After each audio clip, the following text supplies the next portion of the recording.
Hello, hello, hello. Welcome everyone to Moments with the Marcelins. My name is Jun. And my name is Stephanie. Fun fact about me, I love scented candles. Do you have a favorite? Warm vanilla sugar and eucalyptus mint. I love those two fragrances. Yeah, those are amazing. Birthday's coming up, just saying. Welcome to everyone who is listening. Don't know if you're listening to this in the car, while you are shopping, while you're talking with a friend, while you're doing chores around the house. Thank you so much for tuning in. The topic that we're going to be talking about today is, are we really friends? I wish I would have had someone guide me through the topic of friendship at a much younger age, because I think I always thought that everyone had to be a friend, and I didn't know that there was different levels of relationships or friendships or different categories. As a kid, like, everyone's your best friend, I think. But as you grow older, relationships become a little bit more defined, and everyone is in your life for a reason. We really believe that who you surround yourself with and who you allow into different areas of your life really determine the outcome of your life. I always heard growing up, like, show me your friends and I'll show you your future. You know, I remember my parents being so adamant about being careful who I hung out with. They would be like, that's not your friend and that's a bad friend, and different things like that, where now I thank them for it, because it's right. They maybe didn't have the best influence in my life, but maybe as a young teen or early adulthood, you felt like you had to have everyone around you, and the more people you had around you, the more friends you had. But in reality, it doesn't matter how many people you have around you. None of them can be your friend. None of them may be your friend. When you really define the term friendship or friend, I think we also use that term really loosely, like, you're a friend. But when we really look down to, like, what are the characteristics of a friend, they may not fit that category. This conversation may prompt you to do some deep dives into analyzing your relationships today, your friendships, those who you call friends, and then kind of, deciding, like, yeah, this person is or it's not. Am I close to this person just because we've known each other forever? Or does this person actually add value to my life? That's so good. And when we talk about friendships, scripture shares so much. I'll just share a couple with you. I love Proverbs 17:17. It says that a friend loves at all time and a brother is born for adversity. Proverbs 18:24 reads that one who has unreliable friends soon comes to ruin, but there is a friend who sticks closer than a brother. Proverbs 22:24 and 25 read, do not make friends with a hot-tempered person. Do not associate with one who is easily angered, for you may learn their ways and get yourself ensnared. And 1 Corinthians 15:33 reads, do not be misled. Bad company corrupts good character. And so those are just a couple of verses that speak on friendship. And Steph, kind of like you, my dad was very adamant about who I surrounded myself with. It wasn't until I got older that I learned to really look at the character of individuals and not just consider someone a friend because y'all kick it and y'all have so much in common. That's or right. You've known each other for so long. And he taught me certain qualities to look for and a friend. So let's talk about, what a friend is. That's right. So we really hope that, again, after this episode, you'll be able to distinguish who is a friend and who's not. And are we really friends? So the first one is, now we're going to define the term friend. And again, I think that we throw this out a lot.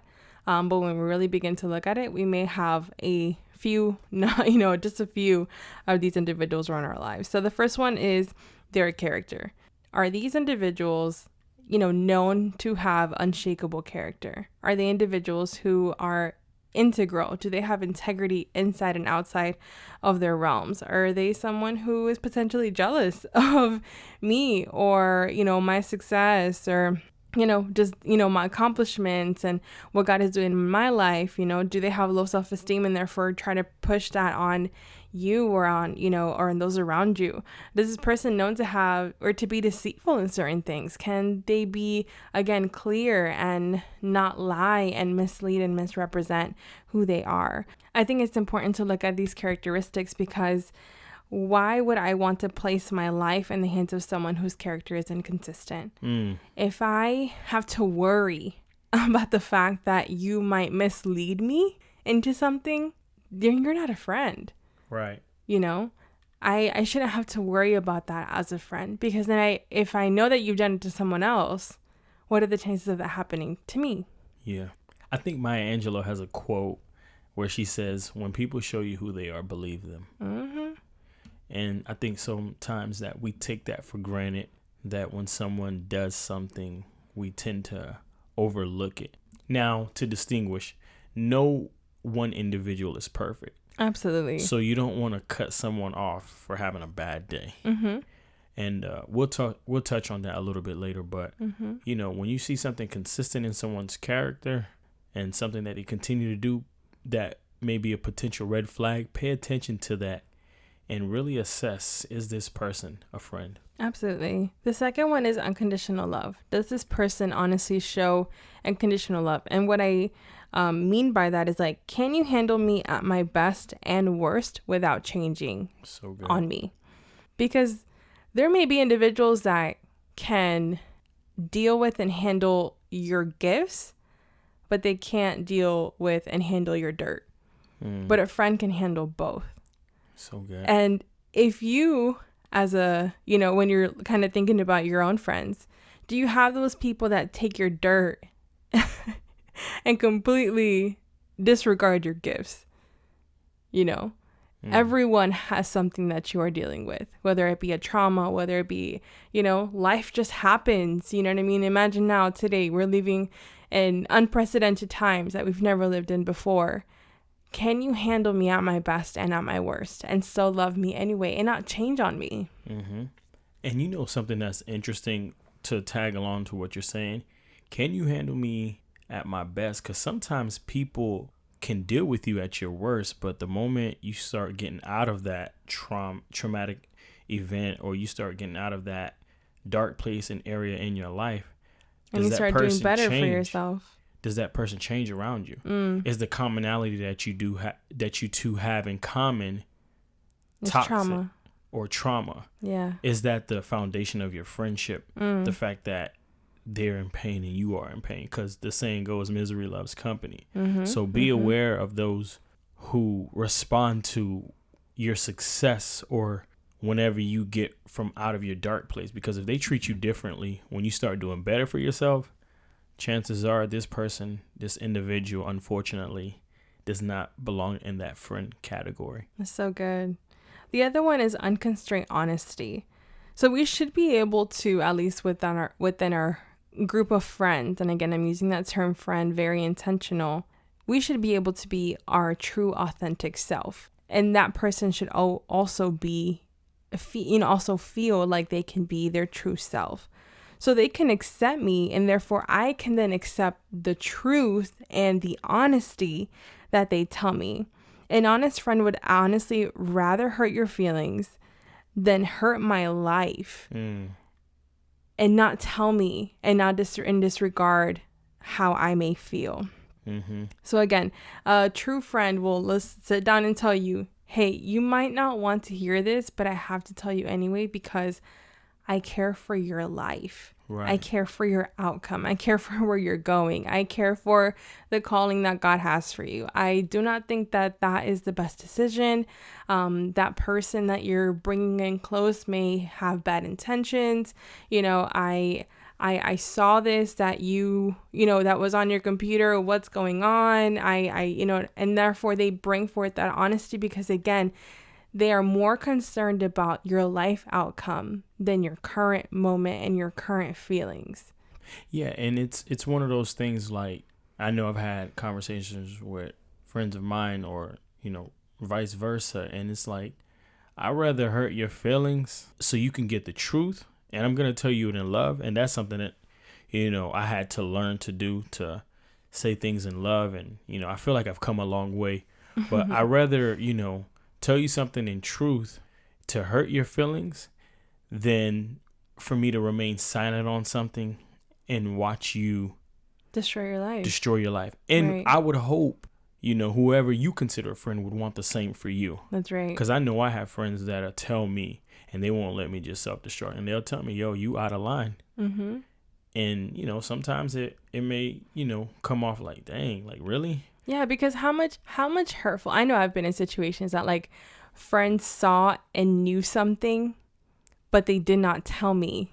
Mm-hmm. And therefore I fell into something right. that if someone would have warned me about, yeah, you know what I mean? I wouldn't have gone through that pain. But they were so like, oh, I don't want to make her feel bad. I don't want to, say this to her. I don't want to, she seems so happy about it. But in reality, a true friend is like, hey, I see the danger. You got to go a different way, So I think that that's so important. There's a quote in the book Relational Intelligence by Dr. Darius Daniels, and he says, a true friend brings people out of fantasy and into our reality. And I think that is so good, because I think sometimes we as individuals, we may sometimes live or think in a false reality where things may not show up as we imagine them to be, or we might walk into something that we were not fully prepared for, and a true friend can like bring you down and be like, hey, reality, this might also happen, so be ready and be prepared. Absolutely. Another quality of friendship is someone who is reliable. So this is someone who has the ability to hold your weight in theirs. And we can see clues on whether or not an individual is reliable. Is this person consistent? Do they respect your boundaries? Does this person speak in truth? In times when we think we have a friend and we don't, we deceive ourselves because we trust it too soon. That's so good. And we need to take time and inventory to see if people are truly reliable and if people are truly friends. And the last characteristic of a friend is that they are an encourager. Our friends' encouragement can honestly be sometimes the make it or break it in our lives. Mm-hmm. I know that when I felt like, I couldn't anymore, I can't continue, it's too much. You have a friend that encourages you and kind of just realigns you to remember your purpose at certain moments. And I know it's been influential in my life. And so again, friends give us a joy at the moment when they're kind of giving us that encouragement. It really just allow us to continue to be who God called us to be, because they're aware of that calling and not intimidated by it. So they push that and they, motivate you to continue what you started, whether it be a project, whether it be school, whether it be work, whether it be whatever you're in right now. You have that friend that encourages you. That's and it is there to help and assist in that. And in Genesis 2, we see that Eve was called to be a helper, right? And you hear that term, but also we know that the Holy Spirit is a helper as well. And this demonstrates how the ability to move forward is really related to how God sends people in your life.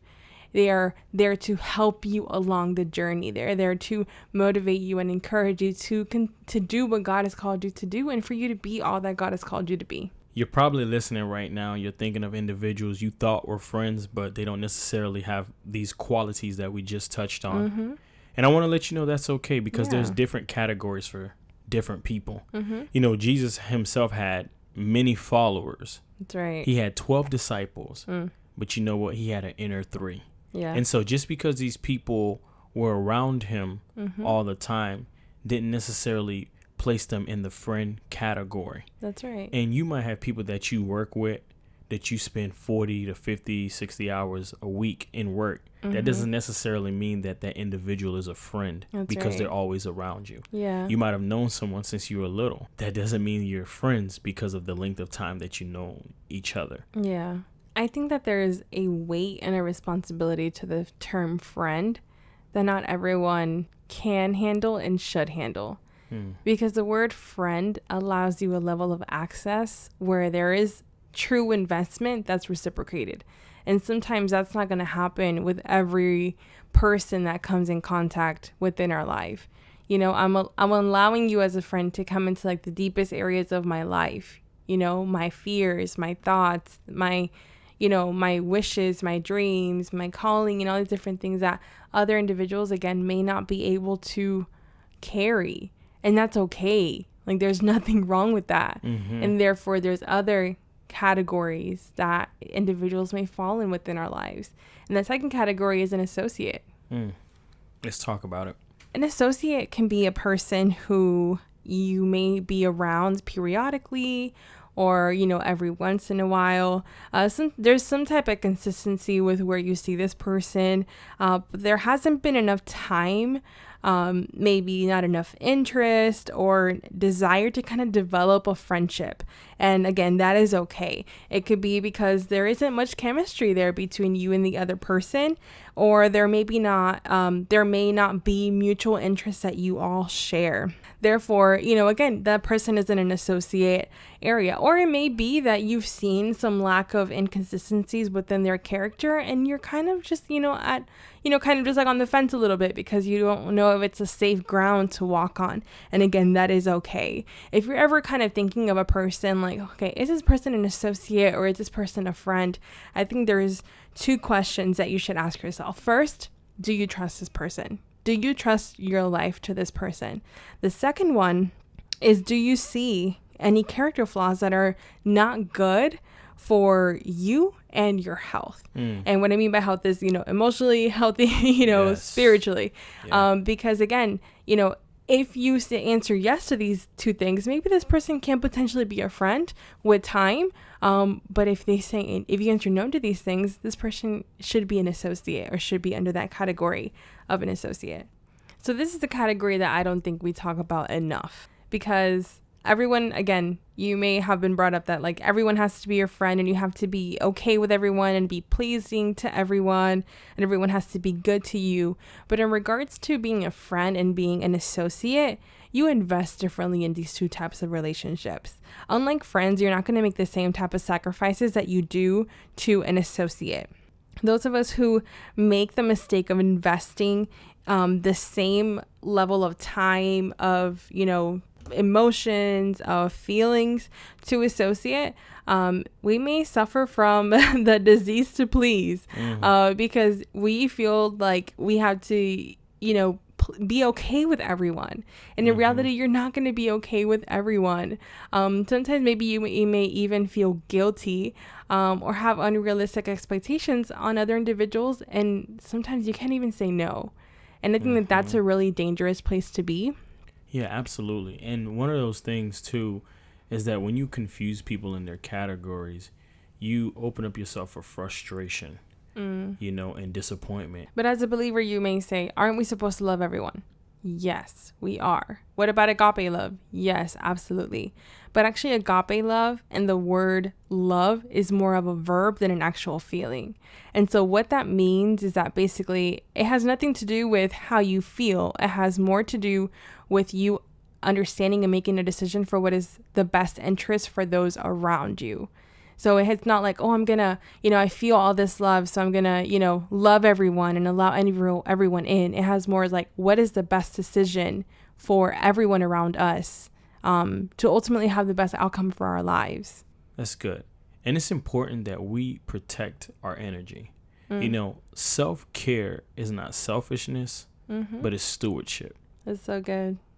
And so we need to protect our mental and emotional health. When we talk about a friend and loyalty and associates and different things like this, I'm reminded of the story in 2 Samuel with David and Joab. Now, David is king over Israel, and Joab is one of his, commanders. When they go out to battle, the Bible reads that David stood. So at a time that he should have been at war, he decided to stay. And as the story goes along, he sees a woman who was married, bathing. He's like, Bathsheba. Who's that? Bathsheba. And, he has someone bring her up to him, and he sleeps with her. Right. And then she becomes pregnant. Talk about a scandal. This is a real scandal. Right. And so she's a married woman, married to one of the soldiers that are actually fighting for him. Yeah. Crazy. She lets him know, hey, I'm pregnant. So then this is what he does. He sends a letter to Joab. Hey, send Uriah here. Uriah is her husband. Uriah is her husband. He's trying to do all these different things to make Uriah go home and, be with his wife and things like that. But Uriah, being the stand-up guy that he is, he's like, nah, I'm not going to do that. Like, I'm gonna fight. Yeah. He's like, I'm going to fight. Like, I need to be on the front. I need to be in this battle. I don't feel right with all my other men fighting, and I'm here, resting. That's a message within itself, Stand up, dude. So then David was like, oh, man, I don't know what to do. So then he tries to get him drunk. Surely if he's drunk, he's going to go and lay with his wife. Doesn't happen. Mind you, Bathsheba is pregnant with David's baby. Yeah. So then he writes a letter and sends the letter to Joab. And in the letter, it says to put Uriah on the front line where the battle is the most fiercest so that he can be struck. What ends up happening is that Uriah is put on the front line where the battle is the fiercest, and he's struck and he's killed. This is crazy because one might look at Joab as someone who was loyal. Yeah, he was loyal, but to a default. And he was unbiblically loyal. Yes, unbiblically loyal. Blind loyalty. That's right. Blind loyalty. And then when you continue to read the story between the two of them, they went from being super tight and super close to David being on his deathbed saying to his son Solomon, listen, if you're going to have success in your kingdom, you got to kill that dude. And so the dude that was once considered friend is now an enemy. This is what happens when we miscategorize people. Yeah. And I want you to do your homework and look at that story and look at the craziness and the exchange between the two of them, because I'm giving a brief overview. But this is what happens when we miscategorize and we misplace people in positions. It leads to frustration and it leads to disappointment. Absolutely. Because Joab could have easily said, no, I'm not going to do that. Right. That's wrong. But him going along with David's decision, he allowed that decision to alter David's life. Yeah, it did. It altered after that point. You saw how everything started happening downhill. Now, what would have happened if Joab would have stood up to him and said, no, I'm not going to do that because that's wrong. You know what I'm saying? And that's the difference between an associate and a friend. To have that honesty to come back to me and be like, you're not going to like this, but I'm going to tell you anyway because I care about your life more than your feelings. So I completely agree. So yeah, do your homework, guys. Read that story.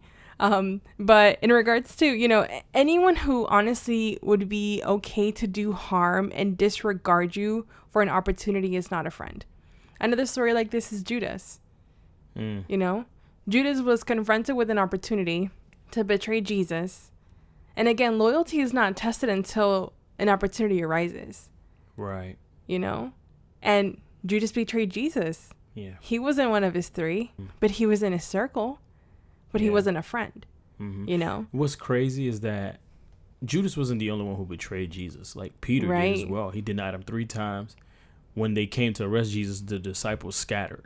I believe that the differences between Peter and Judas, because again, they both betrayed him, is that Peter, though he left and wept bitterly, at some point, he came back.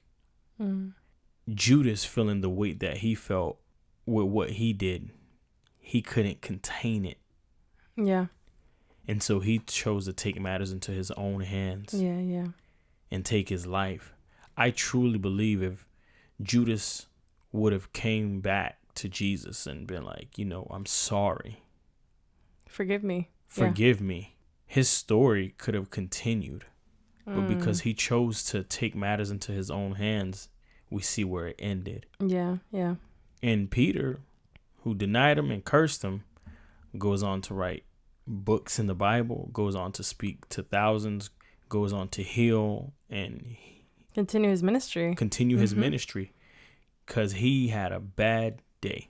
That's so good. And it's important that we don't judge people on their worst day. Absolutely. So we have friends, we have associates. The next category we're going to talk about is assignments. So An assignment may be a person who you are advising, someone that you're training, a mentee, and you are yourself are providing a level of guidance, training, or mentorship to this individual. There are assignments that God brings into our lives. There is individuals that come to you because, they admire you. They, want to learn from you. They want to learn skills and that type of development. And that's okay, but with these assignments, it's always good to remember that you're always going to be making deposits and not withdrawals from these people. It's important to have those realistic expectations as to what they are there to do. Because again, they have a deep appreciation for you, but it's based on your gift, right? Not necessarily your whole person. They're interested in a part of your life, not your whole life. And you have to be okay and comfortable with that. Absolutely. Think about athletes and their fans, right? Athletes know that they are admired, that they're looked up to because of their skill. Maybe not every area of their life, as soon as they do something bad, their fans may, they might jump off the wagon, or whatever the case may be. So, but another thing when it comes to assignments is that your assignment must view you as a person to help them. And you must view them as a person that you can help. So it has to be reciprocated. And the reason I say that is because there may be people that we see as assignments in our lives, but they don't view us as a person that is going to help them.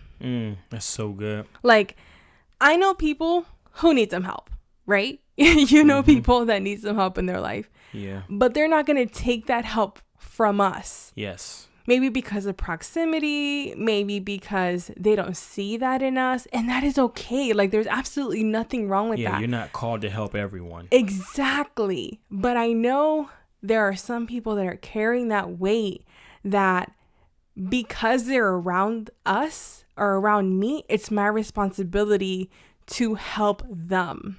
And that's not true. You're adding on this extra level of weight that God isn't calling you to carry. That was one of my struggles for a very long time in my early 20s, because I genuinely have the heart to just help everyone who needs it. But I had to recognize that not everyone, one, is ready to receive help. There are people who think they're perfectly fine. A second thing is that they weren't ready to hear it from me because, they probably held me to who I used to be, and they couldn't necessarily accept me in this new role. And I had to learn not to take that personal, that not everyone wants your help. And it's interesting because sometimes the advice that you may give someone, they'll go and get it for someone else that said the exact same thing that you said. Yeah.